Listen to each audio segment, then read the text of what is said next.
exhaust yourself for pennies when I can give you everything you need," he would say, not understanding that my career was about more than money. It was about my identity and independence. After 18 months of dating, he proposed during a romantic weekend in Gatlinburg.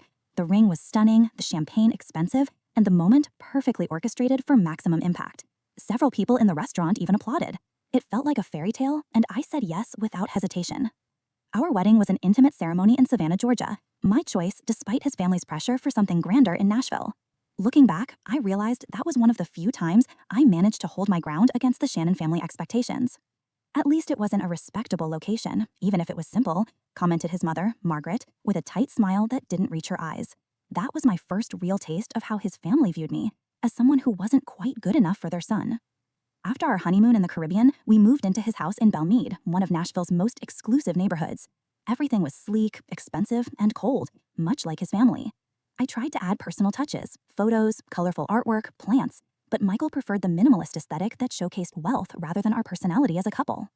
The first signs of trouble appeared within months.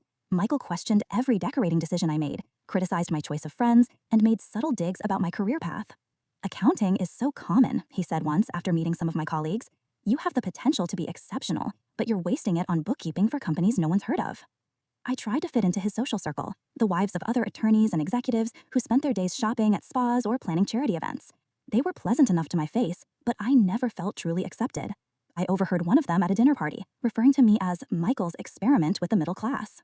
Instead of defending me, Michael later suggested I try harder to fit in, maybe update my wardrobe or take up tennis. "They just need to see that you're making an effort to adapt to our lifestyle," he explained, as if my identity was something to be molded and corrected. Those early years were a confusing mix of luxury and loneliness, being showered with expensive gifts while feeling my self-worth diminished. I was slowly becoming what Michael wanted, a trophy wife who reflected well on him, while the independent, creative woman I had been was fading.